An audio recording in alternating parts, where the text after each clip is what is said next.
student teachers and getting them here. We have 11 of them that are going to start their careers hopefully with us, not only in student teaching, but then further with the incentive program. They will basically be agreeing to a 2-year commitment here, so we'll have it for that long. And so we want that to be a great experience for them. And you're right, I don't think we're doing a poor job of it, but it's something we need to reflect on and see if we can lower that number so it's more manageable as the number of candidates become less and less. And if there ever is a time when we have a surplus of funds, Yeah. I'd like to acknowledge financially, the teachers that have had overload hours, and that the third grade teacher that went to kindergarten outside of her preference zone or his preference zone. I want to make sure that they're thanked and that they know we appreciate what they've done for the district. Absolutely, and so much of it I think is going to be that intrinsic value of people, and I think people get it from a monetary standpoint that it's just simply not there. And you as a board have done a great job in history of when there's funds available, getting that back to the teachers in terms of raises. But we want to make sure that we're doing things to value them as employees, and that will make a difference as well. I think that value-added component is very important because, as we all know, that most teachers don't go into teaching for the financial aspect. And so they know they're molding lives. And so that value-added component, that's what I want to try to figure out. What makes a teacher feel valued? And it sounds like you're on the right track. Well, that's a big component of our model school's mission and vision, too, is valuing people, empowering people, and we want to make sure that our perception of that is accurate. What we think is valued may not be what it is at all, and so we want to hear from them and make sure that we're kind of all on the same page and moving towards the same direction. Yes, ma'am. Would it also be helpful with your focus groups to maybe try to reach out to those who didn't talk to or didn't fill out the exit surveys to see why it is that they left? Yeah, we can do that. We collected the exit surveys, and we look at every one of those that comes through the personnel office and try to take note to see if there's something in there that we can do a better job of. So we can reach out to those and do some more contact with that group. You mentioned earlier that one of the reasons that people leave is the geography and being separated from family. But from those exit interviews, is there anything else that stands out? So typically 3 reasons. So geography is certainly one of them, with family distance, wanting to get close to home. Just as an example of that, we've had a recent late resignation from one of our teachers, and she's from Michigan. She's been here 9 years, and just now is taking a job back home. So there is no getting over the hump to, if you keep them here 5 years, they're going to stay. Keep them here 7 years, they're going to stay. She's been here 9 years, been a great employee for 9 years, and she had an opportunity to go home, and she took it. And so, there's not a magic number in terms of that distance, but that's certainly one of them. The other one is just rural campus life isn't for them. They want to be closer to a metropolitan, be closer to a city, and so that's feedback that we get. And then the last big one probably is falling significant other in terms of job transfers and those kinds of things. The one positive thing, and there's multiple, but one of the positives is the national statistics shows that people that go into education leave within the first 5 years. And that's one of the areas that they can check if they're getting out of the profession. And we don't see that. So for us, from that support standpoint, we feel like we're doing a good job. They may be leaving us, but they're not leaving the teaching profession. And so we feel like we've done what we need to do to prepare them to be great educators. And really, that's one of our selling points is you come and you teach successfully in the Garden City for 5 years. You can go anywhere in the United States and get a job. And hopefully we're not training ground for people to do that. But in doing so, we know we're not losing them because they're getting out of the profession. It's been bad enough that they're leaving, that we've instilled that sense in them that will support and taking that next step in their career. And we've done a good job of that.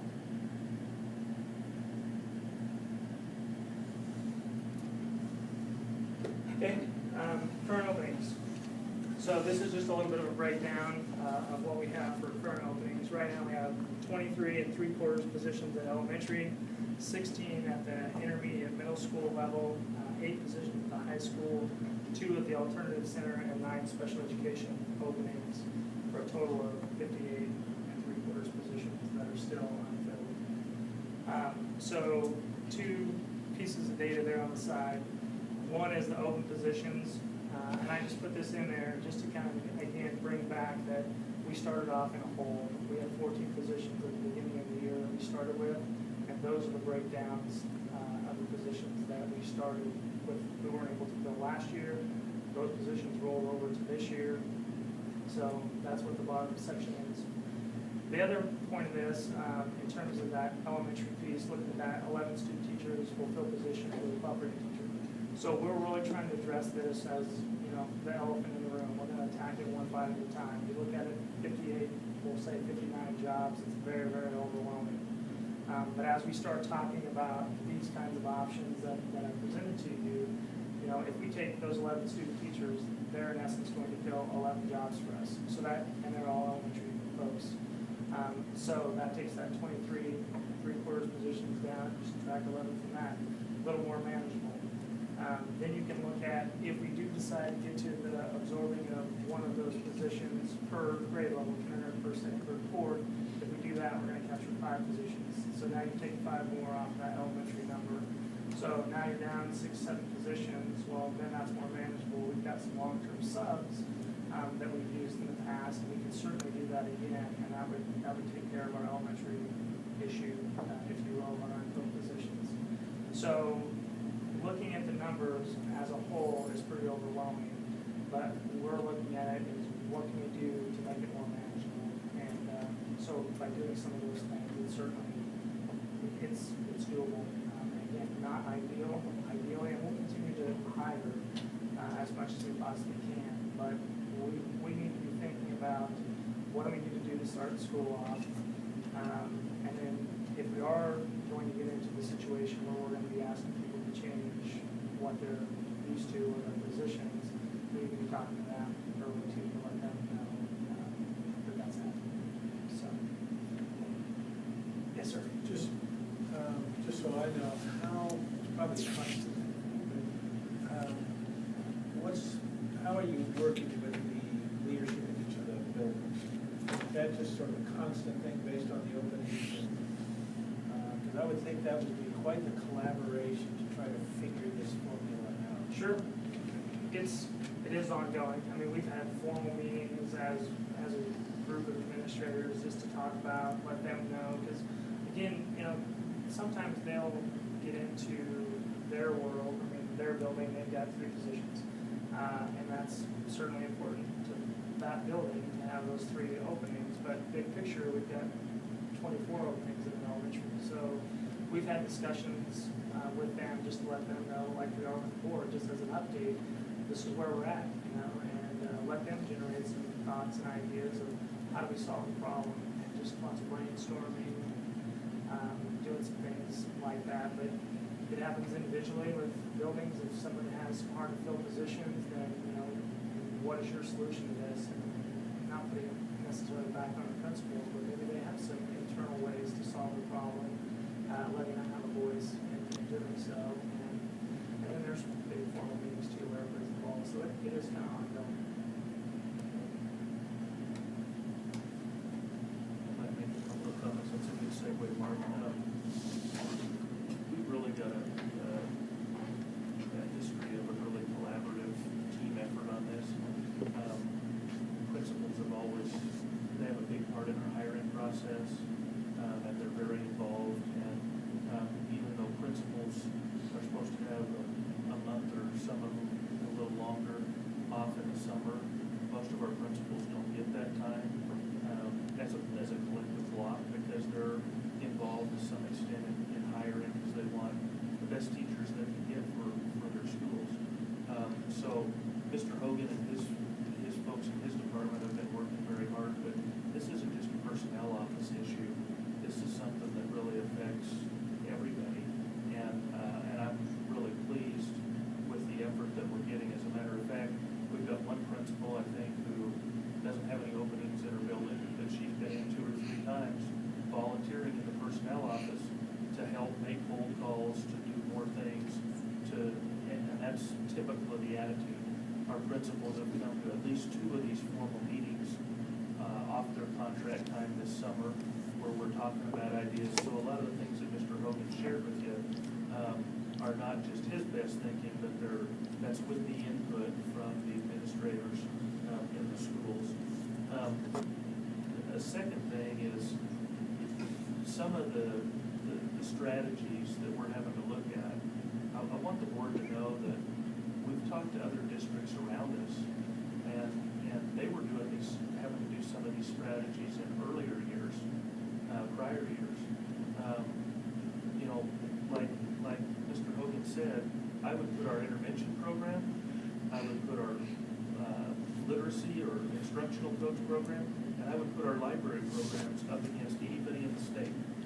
I think we do those things very well, and we certainly don't want to have to reallocate any of those resources to cover classrooms. That would be a last resort. But other districts have already been doing that. I think Mr. Hogan talked to Dodge this week, and Dodge moved librarians into classrooms last year. We don't want to have to do that. We're hopeful that we're not going to do those kind of things with any of those programs. But if it comes to having to cover a classroom teaching position, we're gonna have to make the adjustments necessary to cover classrooms and have teachers in those roles. Lastly, I think y'all know I've been working with a group from the state, 28 of us, on a task force that the Commissioner of Education put together about the teacher shortage. They're going to give their report tomorrow at the state board meeting in Topeka, and that's the first one of those things. I'm not going to give the report, but I trust they'll do a great job. Every district in the state's feeling it. There's a board member from Blue Valley that I've been in a small group with at two different meetings. Blue Valley's feeling it. Now they're feeling it different than we feel it. Our pool, like many in southwest Kansas, if not all in southwest Kansas, for elementary teachers right now is dry. Blue Valley's feeling it in that they're not getting the elite quality applicants that they're used to getting, the numbers of them. They're not probably going to have unfilled positions yet, but they're seeing it in the quality of applicant that they're getting. And for those of us out here, what I call geographically challenged, that transitions into a lot of our pools are dry. I've talked to 3 or 4 superintendents since the 1st of June who have elementary positions. Western Kansas superintendents have no applicants. You know, and for us, 23 is a huge number, but for a little district, 3 is a big number when they've got 1 elementary school or 2. So it isn't unique to Garden City. It isn't unique to just our part of the state. It truly isn't. And I've even talked to some Eastern Kansas superintendents from small schools who don't have applicants. So for a number of reasons, it's getting tougher to staff our open positions. And I appreciate Mr. Hogan's efforts. And you know, unfortunately, we're gonna have to be creative here, but we are gonna do these short-term things, and we're gonna look at some longer-term things. Some of them we've already got in place, but that's not gonna be enough. We can't just do grow your own, and that's gonna solve our problems. It's gonna take a concerted effort, and I'm pleased that the state is recognizing it. And like on this task force, we had teachers, we had principals, we had superintendents, and we had higher education and the State Department, all in the same room. Not every idea that came out of that did I think was a home run, but if some of the ideas can help generate an improvement in this area, that's going to help us, and at least we're starting to have those conversations. And the reality is Kansas is facing a teacher shortage.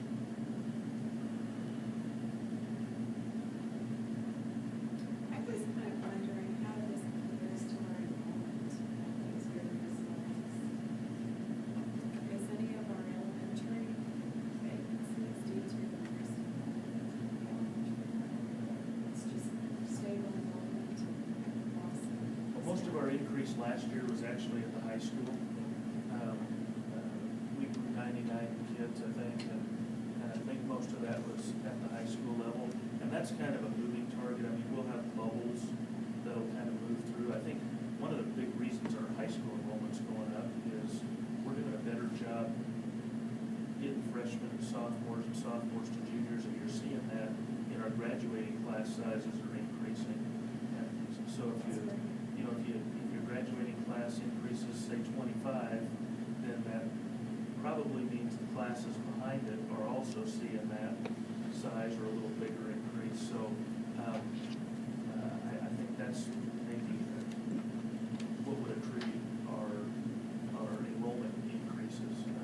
But I also think with the commercial development and the industrial development in Garden City, and some progress being made on housing, that we will go back to again seeing some years of enrollment growth, and we're almost back to where we were in 2000. I think we're at 77, 95, 96, 95, and I think our highest was like 78, 60. 7638. That's gotta be higher, I looked at 2000. It was over 7,800 one year. 7860. So we're back within about 65 kids of the all-time high. That was the year, of course, the Niagara had the fire. So I look for us in the next year or two to pass that. Surpass that. Thank you.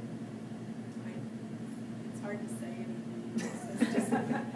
It's disappointing, but I know you're doing everything you can to try to make sure that these positions are filled.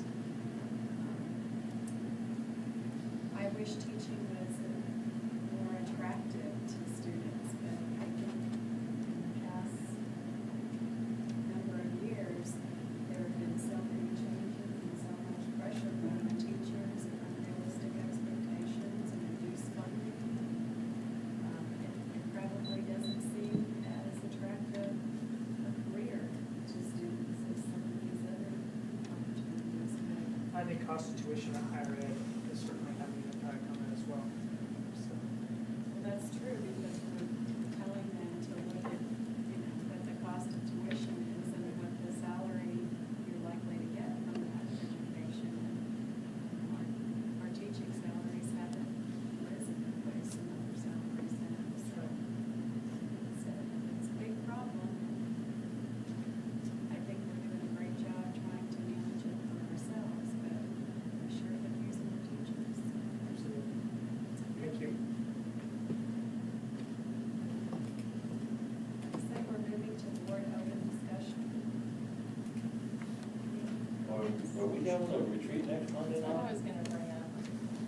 We put that out in the Sunny May know a couple weeks ago. I haven't heard anything from anybody that the 18th is a bad date, so we certainly can do that if that'll still work in people's schedule. That, as I said in the notes to you, I'm not sure that it hasn't been one of my greatest challenges, is finding a date in the summer that every convenient here is available on the same date. So we looked at almost every date in June and the middle of the weeks in July, and I know that's tough for people. So weekends in the summer are really tough. So the 18th was kind of the last possibility that we saw. Can you resend out just a simple request to everybody to see if we can be able to? How much time do you need for special notice or meeting? Oh, okay. What does this exist? We could probably do 5 or 5:30, whatever would work when people get off work, and we could maybe be done by 8.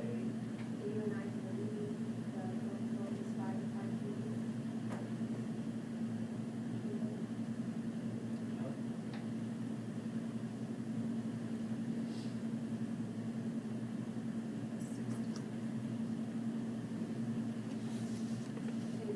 Your board members bring entourages?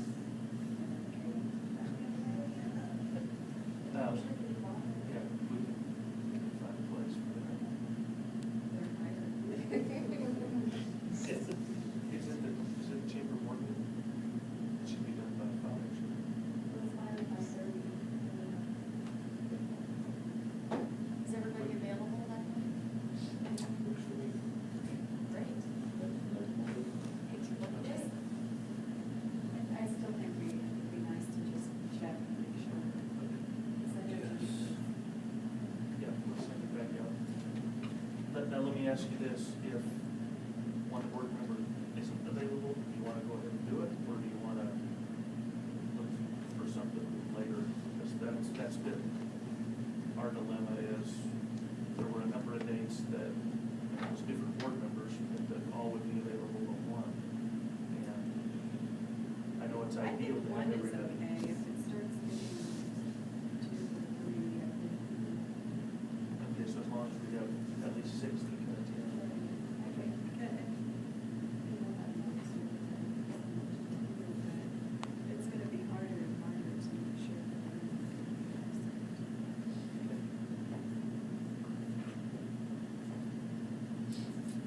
So if we are, we're on. Pencil it in, we're gonna send tomorrow morning, we'll send a double check out, if you wouldn't mind responding to that, as long as we have I'll be able 6. to be ready tomorrow.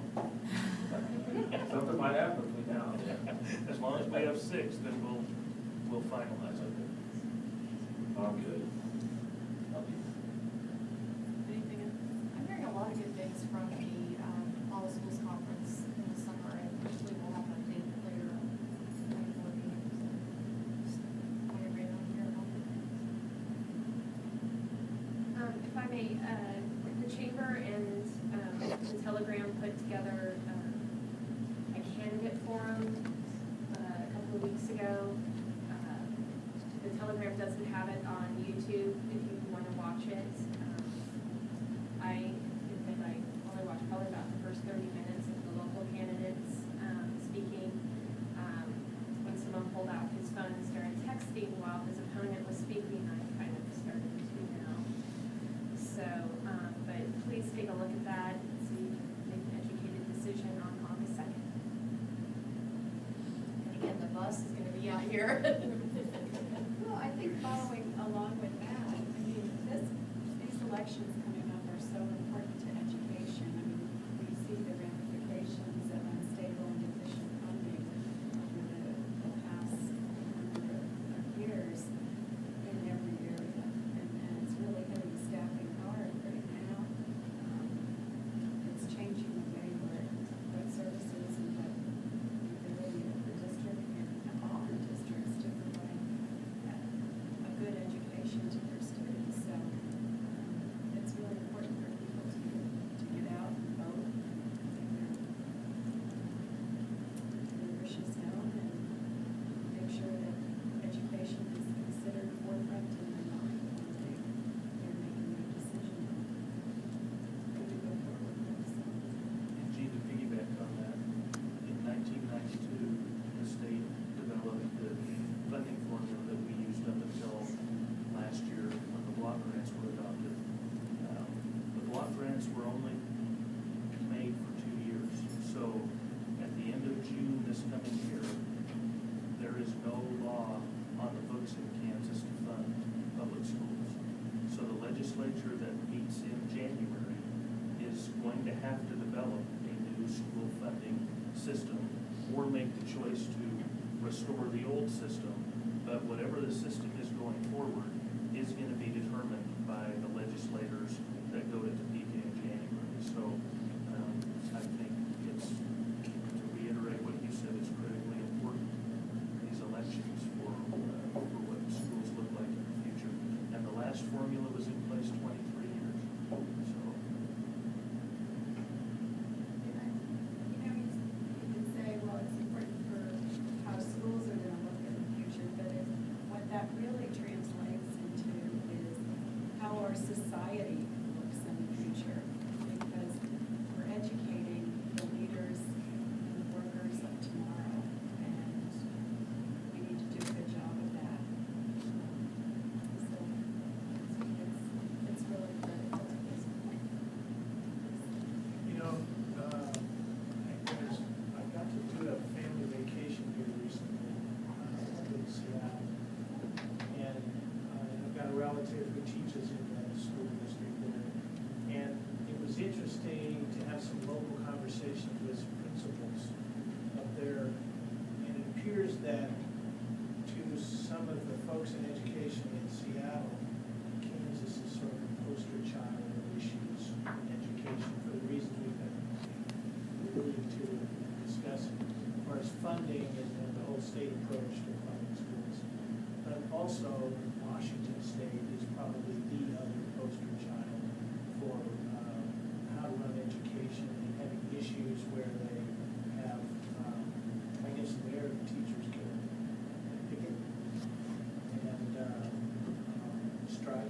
right?